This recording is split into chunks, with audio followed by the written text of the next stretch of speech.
Good afternoon, everybody, and welcome to what is the first of our Refresh, Reset, Reformat speaker series. I'm so excited about this project.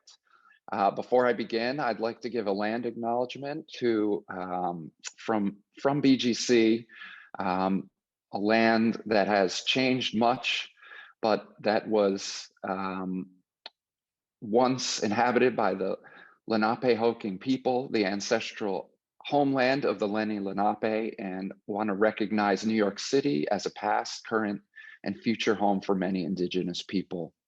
This conversation series is part of the DHDX, Digital Humanities and Digital Exhibitions Initiatives at the Bard Graduate Center.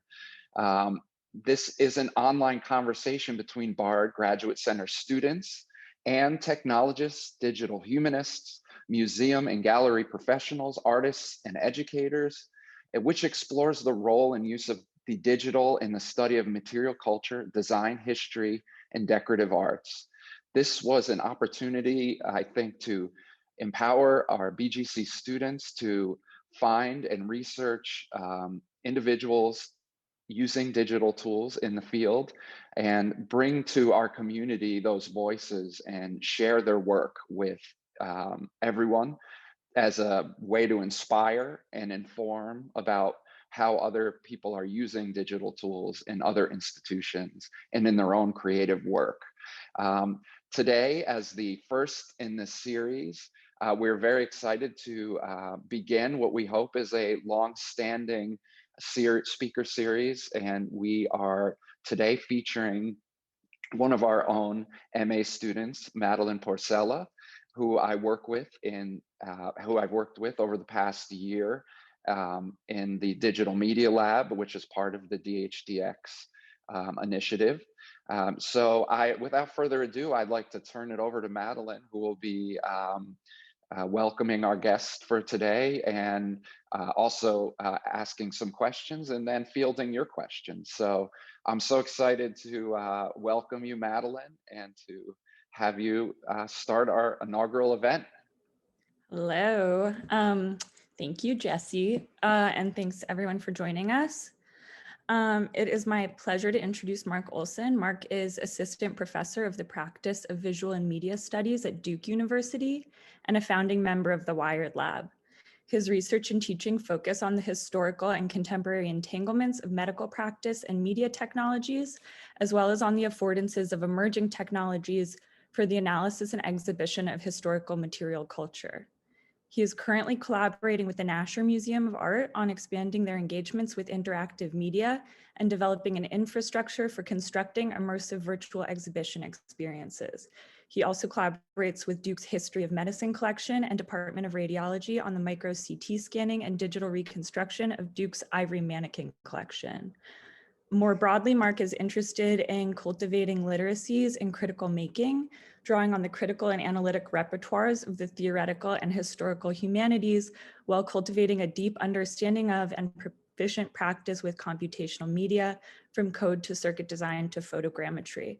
A longtime contributor to the field of digital humanities, Mark is the former director of new media and information technologies for HASTAC, Humanities, Arts, Sciences, and Technology Advanced Collaboratory, and the John Hope Franklin Center for Interdisciplinary and International Studies. Today, Mark will be talking to us about one facet of the Living Things Project, a long-term initiative designed to engage museum visitors with displaced and fragmented works of art. The topic of today's talk, the medieval polychromy digital interactive display developed for the Nasher Museum of Art, which gives visitors a chance to use technology to color ancient statues using light from a projector. The project was originally developed several years ago and is due to be reimagined this summer through Duke's Code Plus program with support from Adobe. So without further ado, take it away, Mark. Thank you so much, Madeline and Jesse and Laura, for that welcome. I'll go ahead and share my screen. Get that to work. There we go. Okay, well, thank you. As Madeline suggested, I'm going to speak a little bit about this project we've had going on with the museum the National Museum of Art at Duke University involving projection mapping. I'm also happy as we work through the conversation to speak a little bit about some of the other projects. I have some quick slides that I'll walk through, but I'm going to speak for 10 or 15 minutes or so, and then I really welcome your questions and conversation. But as Madeline said, I'm a faculty member in art history and visual studies, focused on media and visual culture. I'm not trained as an art historian. My background is in communication and media studies. And I've had a long career working in digital humanities, both in staff and faculty roles. And for the last 10 years, I've been part of the Wired Lab for Digital Art History and Visual Culture, which is a collaboration of art historians and computer scientists and graphic designers, our version of a kind of DH lab, but with a real focus on art historical research. We're in the process of rebranding at our 10th year to become the Digital Art History and Visual Culture Research Lab, which doesn't quite roll off the tongue, but I include the website there if you're interested. But this work is all part of what we call the Lives of Things project.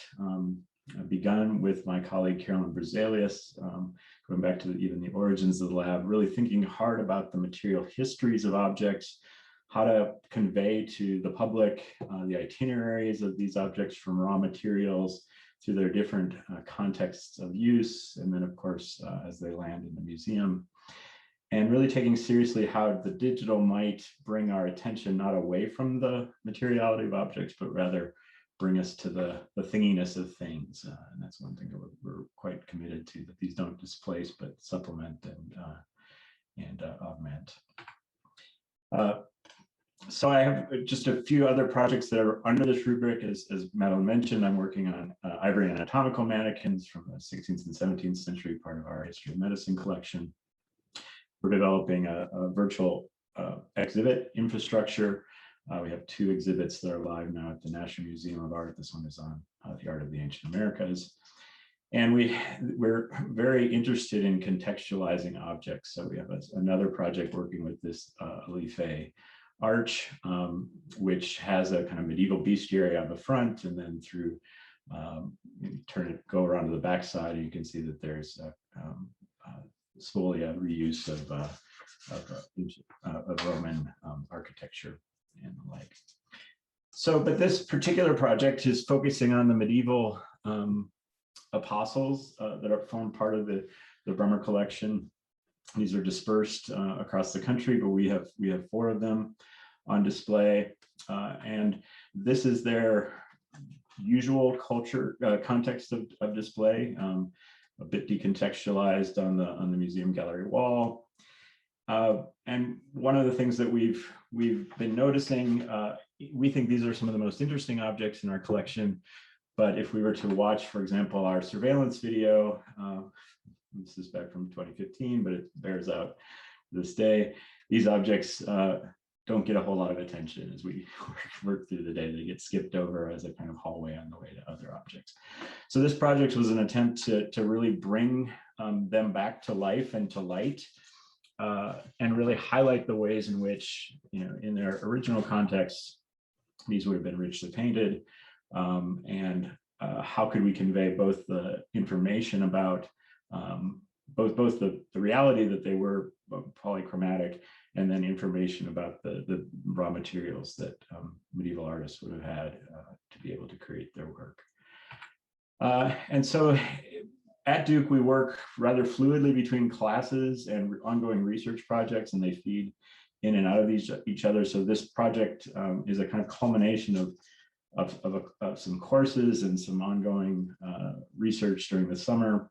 But we really, I want to emphasize how much of a team effort it has been. We have art historians who have done a lot of the historical research on researching pigments and the different kinds of materials that would have gone into the polychromy, as well as figuring out accurate color representations, as well as students in computer science and electrical engineering who have been central to working through some of the technical pieces. But I have a little walkthrough of a video. Just I can pull up the actual app but I always find in presenting it's easier to show a video, less prone to falling apart. But this is the exhibit as it stands with 3 iPads in front of these statues. We saw the original display, and the users are invited to select a statue and begin to color it.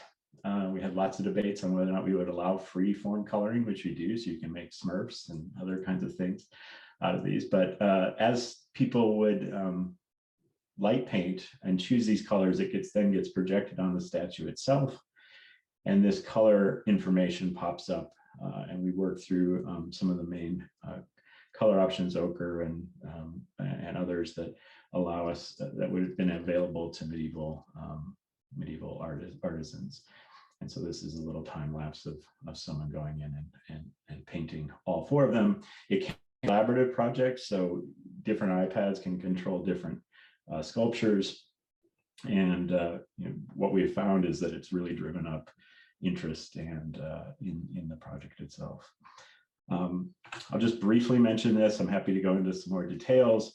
This project was on exhibit. It's since been decommissioned, and as Madeline said, we're working on the next version this summer that we will mount in the fall. But it was built on a shoestring in some ways. We had 3 iPads, a projector, and a $35 Raspberry Pi that served as the brain of it. And the Raspberry Pi functioned as both a Wi-Fi access point to connect all the iPads, and then served up essentially a web application.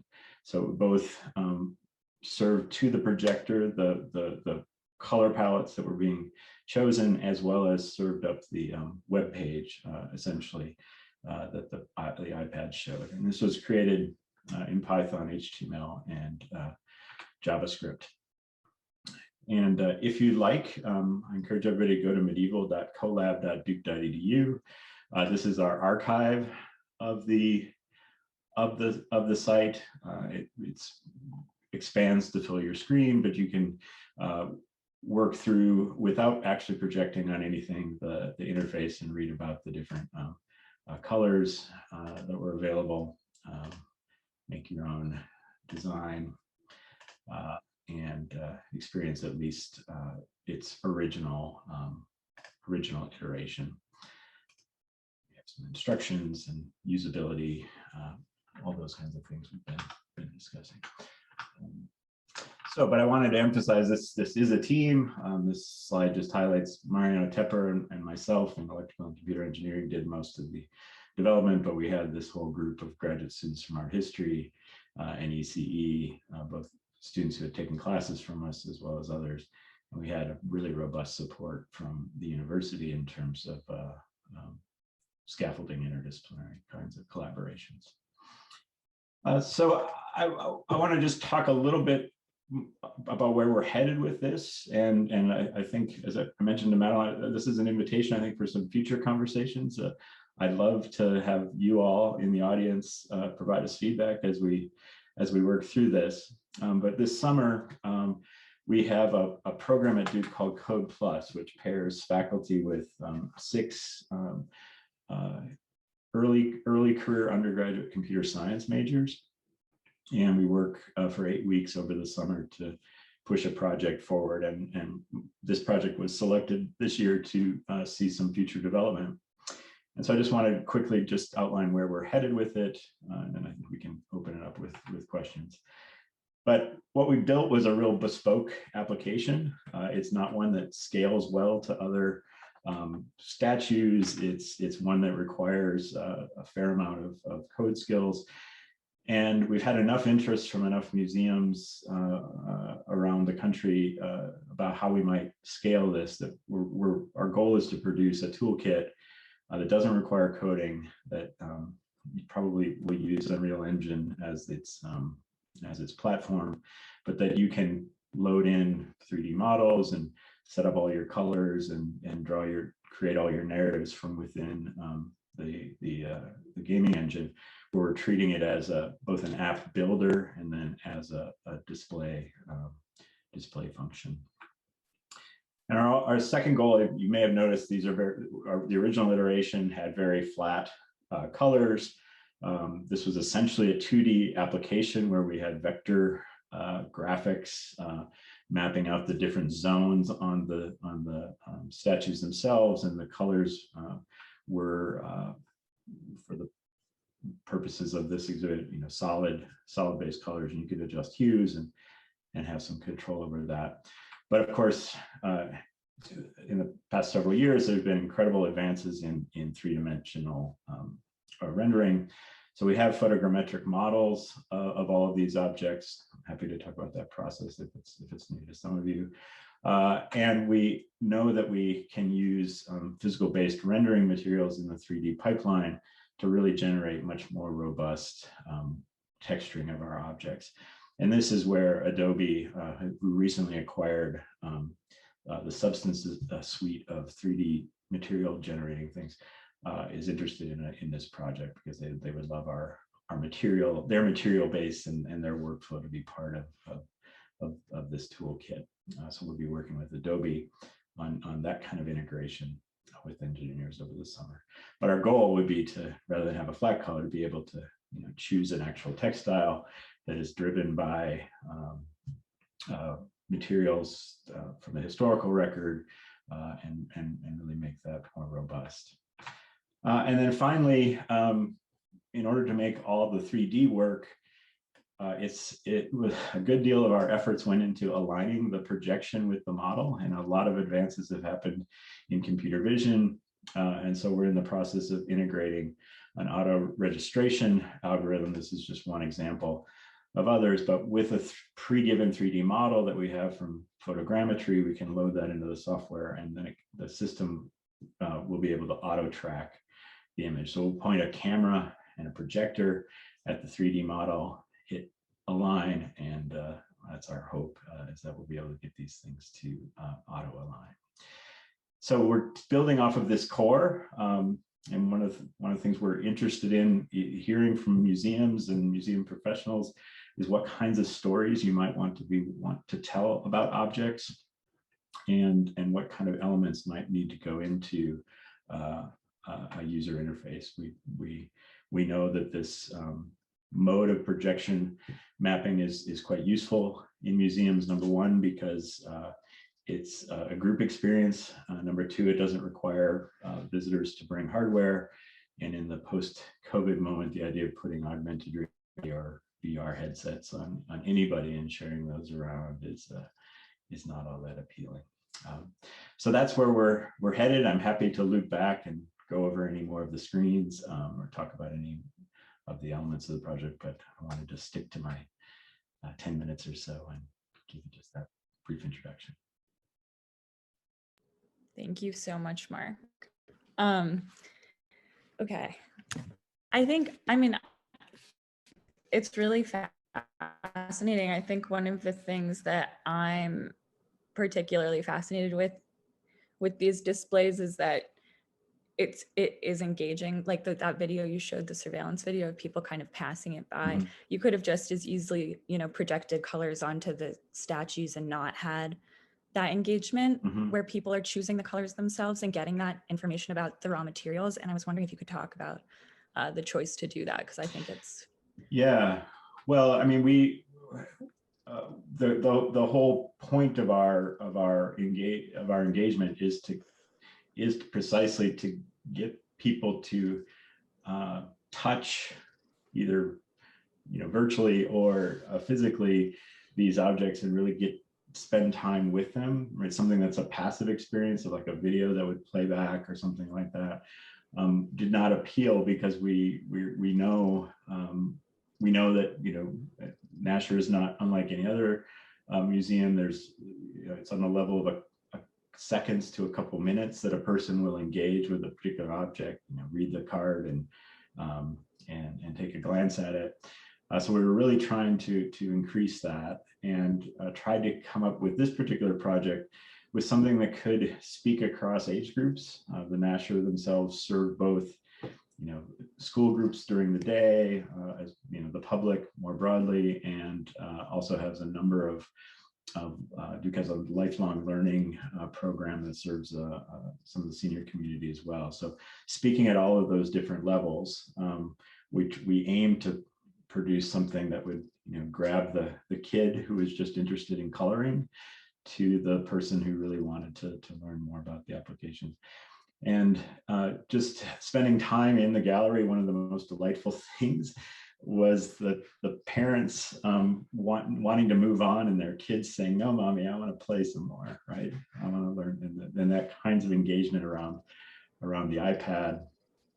I have some, concerns about how the interface draws your eyes always down, and how we can, bring that close looking back to the object itself. And that's part of our hope with this more robust rendering, that we can highlight the textures and the carve marks and all those kinds of things. Yeah, the idea of doing it with a textile or a pattern, like a real object, seems really amazing. My next question would be, it seems like since you did this a few years ago, the technology has already evolved exponentially. And what do you see? How do you see using the new technology as? Obviously you have more freedom with dimensionality, but in terms of the engagement with the lifetime of the object, do you think that opens up new possibilities? Most definitely. I think by operating within a gaming engine, which can become a standalone virtual world that you explore, other aspects of this project have sought to recontextualize these within a medieval church facade, for example, and the fact that they were not intended to be seen at eye level, right? There was the perspective and the carvings of these were set to be up high. So where we can leverage those experiences that might not happen in the museum itself, but be an experience before you come or after you visit, that really situate it within this broader context. We also feel like we can bring back in, with augmented reality technology, we have 3D scans of the other objects from across the country, and can put them back in a conjectured configuration.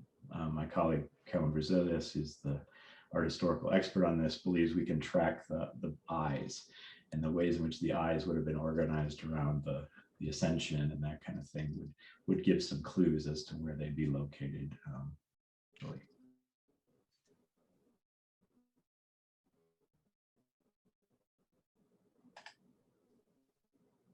And that I think is a nice follow-up. It's from Colin Fanning. And he asked if the undergrads participating in the Code Plus program, is the experience designed to give them any sort of introduction to ideas and approaches in art history for CS students? Sorry, my Siri wants to participate too. And if he says, it seems like a great opportunity to build bridges between disciplines that don't always talk to one another. But I could also imagine it would be challenging to scaffold the aims and methods of art history in a concise way, given the time constraints of the program. Yeah, and we've had some experience with this and the trade-offs that evolve. We were most successful doing this at the graduate level, where we can run lectures that move from 2D to 3D matrix transformations in 3D graphics to the history of perspectival representation with Brunelleschi, and doing that within the space of a 3-hour seminar. With this particular project, the students it's also geared towards a computational professional development, where we really want them to understand that the computation is contextually driven, that the application isn't simply what the tech can do, but the kinds of questions and narratives and experiences that the museum is interested in having. What we suspect, given the rigor of this program, it's very concise, and the students do have obligations to more broader professional development stuff outside of our work. We run alongside these intensives. We have an undergraduate fellows program with the Wired Lab, where we have students pursuing either independent studies or paid positions, or we have a number who do it as an extracurricular. And our hope with these first and second year students is that we'll get them excited and have them join the lab, where we can then do much more of that deeper contextualization of the art historical work. And that's really our model. And we have students, I think our current cohort represents 18 different majors at Duke, and they're pursuing 12 different projects at a real fundamental level. With my art historian colleagues, these are their research projects that they've given over to undergrads. Running courses with computer science and art history students, how have you found that their collaboration and communication? Has anything come out of it that was unexpected? Or well, the computer science students, Duke's computer science tends to be more theoretical and less applied, and so there's like this amazing relief that the computer science students have about connecting this to a real world public and people who have to make decisions that aren't strictly driven. There's also, I think this opens up a space for different ways of inhabiting computer science, where questions of aesthetics, of other expertises can come into play. And that's been always an interesting negotiation in the gender politics of the classroom, and the ways in which expertise and ignorance kind of play out. It's really fascinating. We have another question from our audience. Hannah Jacobs is asking, given your interest in adding in textures and looking at personal devices, are you thinking about ways the new app might be optimized for low or no vision museum visitors?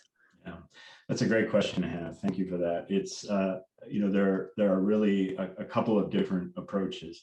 I think this is the Achilles heel of really visually intensive digital humanities projects, is really attending to those for whom the visual isn't their primary way of engaging the world. So providing textual alternatives and leveraging all the things that we know from the web accessibility community and others is certainly in that space. There's a lot of work that needs to be done with gaming engines to make this happen as well. But I also think, from the point of view of at least low vision, providing ways of just optimizing high contrast, and providing a mode that would have to be developed with those who are working within those visual constraints, but certainly something that's important. It's often an afterthought, and this is something that I think that we're interested in pushing forward at the beginning, even as we know we're going to be going to Epic and saying, why don't you have more accessibility stuff built into your application? I do think, to just even as an interesting starting point for that conversation, the fact that you're bringing tactility into the museum space is not the way that I've traditionally engaged with museum objects. And this is just one thing about that, is that with these, this is another aspect of our project, but because we have the high fidelity 3D models, we're able to physically reproduce these. We're working with our material science engineers to come up with ways that new materials for 3D printing that will mimic the resonances of ceramic and other kinds of limestone and other kinds of things that we can get some heft, but at a smaller scale rather than just the PLA plastic. That's amazing. We have another question from Soon Kai Po. Thanks for sharing these projects. I'm curious if you have or have considered leveraging the same projection visualization technology to also present information gleaned from scientific studies of objects, say overlaying X radiography, or even to convey spatially the location of polychromy traces in these reliefs, for example. Perhaps then providing in part the basis for reimagining these colors on the pieces. This platform seems really promising for both reaching out to visitors and also as a tool for scholars, conservators studying these objects. Yeah, that's a great point. We have a number of narratives that are gleaned from scientific visualization. I can pull up a different slideshow, but with our Art of the Americas collection, we've conducted CT scanning of all of these objects, both to understand their interior structure, their sound generating. There's an argument to be made about the degree to which these objects were everyday versus ceremonial objects by the refinement of the clay that we're able to gather. So one answer to your question is no, we haven't framed it as a scientific question, but these scientific visualizations are part of our repertoire, and ones that I think, with the right questions, they could be scalable. Our 3D, our virtual tour platform is being used this summer to do a tour of our shared materials instrument facility in Pratt and talk about all their equipment. So there is like a storytelling, spatial storytelling aspect of this that really can translate. And we're just looking for the right collaborators. If you have ideas, we'd love to talk. And to that end, have you found that that people in the art history department are interested in engaging with these digital tools more, or that there's more of an open dialogue because of the exhibitions, or because it's raising awareness? Or yeah, this has been a 10-year project for us. So I would say that we're working by example with our colleagues for whom the digital is not part of their repertoire. I think ultimately our vision is that this becomes a tool among many, both for presentation, but also for analytics, and asking art historical questions. Where we really have seen the transformation has been at the National Museum itself, and the embrace of this approach. I'm really excited about how this has become part of their planning for all their future exhibits.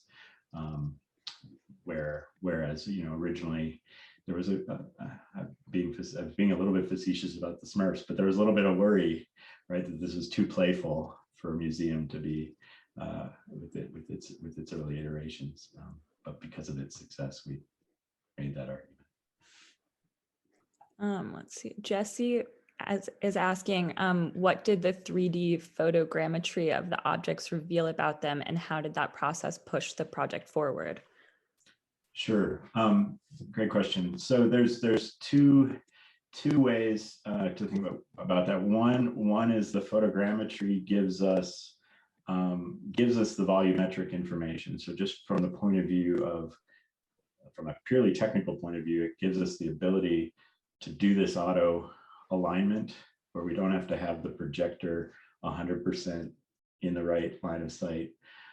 So there's a technical gain there, but from the point of view of the objects themselves, the CT scanning has been more revealing about the objects, but the experience with the curators, they all have examples of different objects that we've scanned where they notice on the scans, because they can zoom in or turn it over rather easily without worry of conservation, that they see things that they haven't seen before, right? And it's really been the play between the CT scanning and the photogrammetry where there's been the most interest in that, because you see what looks like a small crack, but the CT scan reveals that it's actually much more significant. We found methods of construction, what parts were obviously put together with what ceramics construction techniques, and all of this stuff is completely opaque to the exterior of the object. And then finally, it does give us, CT scans don't carry color information, and insofar as so much of this work is decorative and ornate, to be able to merge those two, to put the CT scan geometry with the photogrammetric texture and color information, makes for a much richer model. I was even thinking, you showed that 3D image of the arch where the back of it has the original relief carving from the spoliated building. And I would imagine in a museum installation, unless that was in the center of the room, you wouldn't get to see that, and you would only know about it if you read the tombstone. So Yeah, so I think it's a really fascinating way to engage with things that aren't necessarily, for so many viewers, it's about the two-dimensional experience. And to that end, I mean, I wanted to sort of get back to the specific medieval objects that were chosen as the initial like test site. And I wanted to know a little bit more about why those objects lent themselves well to this type of project, and what, I guess, what you think, contextualizing those objects in that way changes about the way people would see them. Mm-hmm. Yeah, I mean, that's a great question. So there's a couple of, I mean, one polemic point is that this Brummer collection is amongst the most significant collection in the museum, and it's connects up in really rich ways to the scholarship of our faculty. And so there was an easy way which we could imagine a technical and art historical expertise really moving forward with some shared investments. The Brummer collection was also one that our students were drawn to. So that was the other driving factor. They found these objects the most interesting and overlooked. And because they offer these questions about their spatial orientation, recontextualizing in facades, because they have traces of medieval pigments and stuff that can be tied back to the art historical record, and because they have this narrative of polychromy, it was one that they latched onto quite quickly. And the arch is a similar object from the same collection that has iconography that's largely opaque. You can but the ability to highlight that. One student is working on an augmented reality application that senses what you're looking at and overlays a 2D image and pulls information from their medieval bestiary encyclopedia that they've been putting together as part of this project. I think that's a good lead into my next question, which was going to be about how, as these projects move forward, as they're thinking about sort of questions of presenting the objects in sort of a restored way in a digital environment, and also sort of having the objects talk to each other. So having displays that bring in other objects from the collection as you're interacting with one. Yeah. So there's the yes to both. As with most museums, the number of objects on display versus those that are part of our collection and study storage. This is particularly dramatic with our Art of the Ancient Americas collection, where we have, I'll misquote the number, but thousands of objects, and only a handful, largely from Mexico, have been on display. And as we imagine remounting that permanent exhibit, how can we think about digitization as a space to bring the objects that are on display with this much richer set of materials that are, like, for various reasons, don't appear. Textiles can only be rotated through.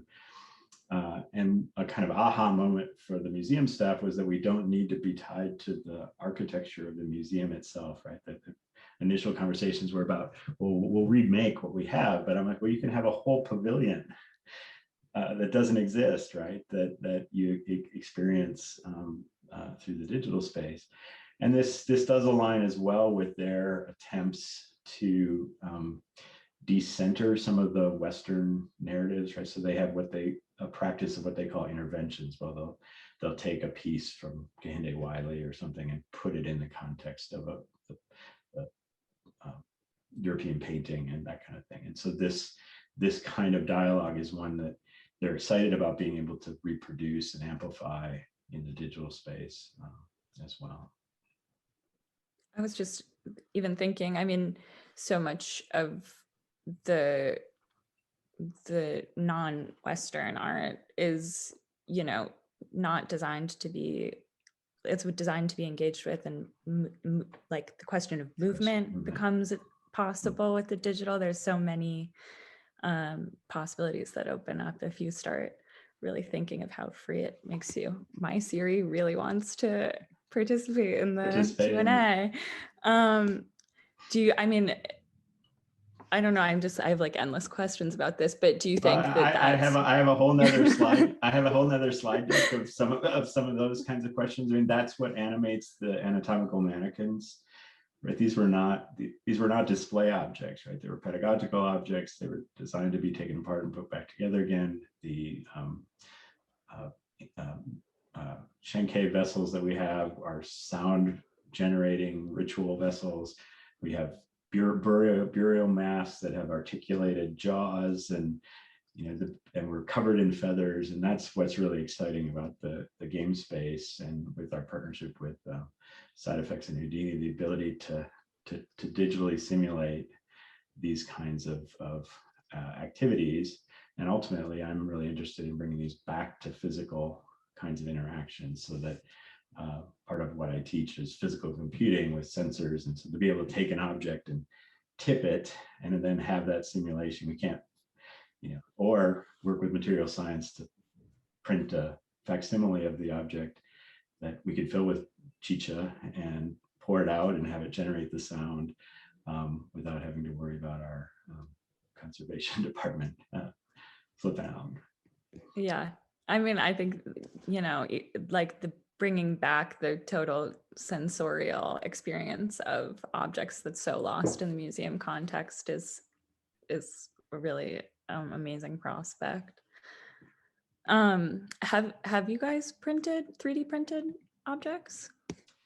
Yes. Unrelated. I'm just curious. Yeah. So we I mean, Duke is blessed in this space. Duke has a really robust 3D printing system, and we began when it was in its early infancy.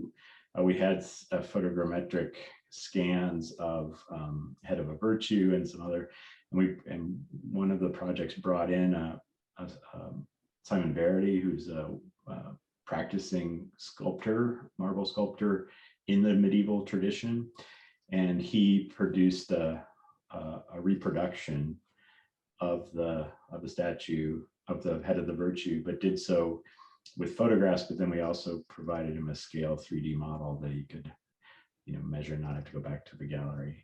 And that in itself was an amazing project about tactility and sound, the way he worked by sound with his chisel marks and stuff. So yes, we have, I think, I don't know how many sites we have for 3D printing, but each one has about 20 to 30 3D printers that you can access like a desktop printer and send a document to and print in plastic. The more advanced stuff, of course, we shoulder the costs of those materials. So Jesse was asking how you guys work with the curators in doing the interventions in the gallery space and thinking about beyond the walls of the museum, beyond the visual with them. Mm-hmm. Yeah, so it's been a really close collaboration. We've been doing this work for a while. Our most intense periods have often been in the summer, and so we would meet at the very least weekly with the curators. And this is something that the museum itself really wants to be able to sustain going forward. So we've actually spent a lot of time training up several members of the staff, but Julia and I are Julie McHugh and I, as one of the curators I work most closely with, we're often co-presenting, and this is it's a really deep collaboration. She's an expert on arts of the ancient Americas, much like my colleague Carolyn was an expert there, and working with their conservators, also working with their museum installation staff, challenging new ways of putting together infrastructures to support this. So we do it by the old-fashioned way, by now meeting on Zoom, but regular meetings. I guess I have a question about how that functions in terms of the class. Do you guys conceptualize a project and then bring it to the students, or do they participate in shaping the display? It varies. In the case of the statue painting application, we had it was a much more of a dialectic, but we had the students really drove the ideation around that. We had 4 teams of students that were working on this one, and each one had a different approach. Some were using virtual reality and doing some of this spatial recontextualization. And we presented these, developed them over the course of the semester and presented them back to the Nasher staff at the time as quote unquote clients. And then they deliberated and worked with us to determine which one they really wanted to push forward. And there was a commitment then to make sure that one or more of the ideas would come to fruition. And so several of the students, not only from that team, but from the other teams, then continued on to help realize it. But it's a fluid dialogue, and we're fortunate, with our projects to have our Wired lab has Friday afternoons that are working sessions for all of the teams. And so we're constantly having colleagues from different parts of the university stop by and consult and have those kinds of ongoing discussions, work really closely with our visual resources librarian. Yeah. That's great. Thank you.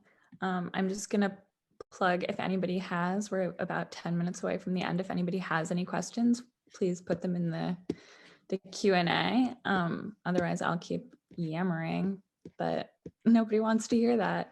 I think the other thing that I found so fascinating about the capabilities of this, and we sort of touched on it peripherally, is the engagement with both like the raw materials, which I don't think is something that's often really dealt with in a meaningful way in a museum setting. And then also the way that these pieces shift through time. So obviously, like, there was the making of these pieces, and then there's them being displayed as these sort of stone structures on a blank wall at the Nasher Museum, but they've had a long life in between. And I was just wondering if you could talk about sort of how you think about that with your students, how you think about that with the curators. Yeah. Well, it's true. I mean, we're struck with the question of what moment in time do we represent.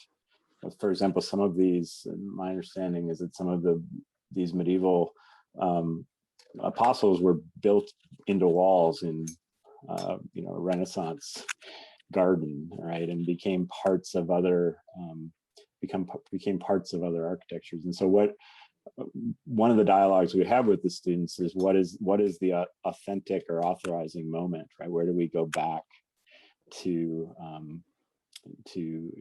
what history do we highlight? What history do we authorize? There's the drive of the original use, but sometimes that's not always the most interesting. So that's how we engage it, working with the existing scholarship. There's trying to build off of research questions that our graduate students are exploring in their own work. And what we're aiming for with our graduate programs is to really make the museum archive a site of ongoing research, which has happened off and on through the years with graduate students taking on different objects and researching their programs and but I guess that's the question. Both, what stories do we tell? What stories do we get left out? What new thing, Hannah Jacobs, if I'm recognizing the name, I believe that's Hannah, my colleague from the Wired Lab. She co-created an entire art history course with Carolyn Brazilius that really looked at the ways in which the raw materials traveled, right, which ties you to sea routes and the Roman trade roads, and had students puzzling over how you would float 4-ton thing down a river, and really really, I think, changed the ways in which they understood how different points in time are really networked materially, and driven by broader kinds of questions. And we have some real questions that emerge for computer science as well. So that's the other thing I could say about photogrammetry. Photogrammetry and a more refined technique that uses moving a light source to really get fine grain of the surface, reflective something imaging, name's escaping me, but it gives you a really rich sense of the texture of something, and it becomes a computer vision problem for our computer scientists. Can we do captures of the walls of medieval cathedrals from across France, for example, and begin to see, are there any ways we could identify the hand of particular artists, or groups of artisans that were working to map the particular way in which they wielded an instrument and had perhaps a signature gesture. And so we're just beginning to frame these questions as we shift from thinking only about representation, but rather research analytics. And I mean, you mentioned earlier that you had a contemporary marble sculptor working to produce something that you guys were, I'm just wondering now, like how that, I know that that's, a really useful source of information in terms of figuring out how these things were made and interacted with, and how you guys use contemporary makers to participate in the displays. Yeah, I mean, so this yielded a master's student's project that was all about medieval stonework and the different tools. It had various, again, coming back to the tactility of this, imagining, a hammer and chisel interface, if you will, to Museum Interactive, where you could chisel away at a virtual stonework, and we work with computer science as he carved to capture all of his movements. So we have a 3D video of the stone being molded away. So we have a lot of really rich raw material kind of waiting to be used. But I think the important point of that is the ways in which these practices persist, have been transformed. This is particularly evident within the Art of the Ancient Americas collection, as many of these cultural practices persist and have transformed and have become part of the tourist economy, and conveying the sense that these are not dead cultural practices, right, but are actively being transformed. Yeah, I think that's such an important part of the conversation about these objects. All right, I see we're about at time. Does anybody have any last questions for the Q&A? I'd like to end with an invitation, because we are going to be building this out over the summer, and I would love some interlocutors who are interested in these questions. So email me if anyone would like to be an early beta tester, or even be part of a focus group to imagine what kinds of things we need to build into this as it emerges. We really want to cast a wide net. Perfect. I have your contact, so if anybody is interested in reaching out to Mark, and I can get you his information. Otherwise, I think we're good to wrap up. Thank you so much, Mark, for participating. Thank you, everyone, for joining us. Have a great afternoon. Thank you.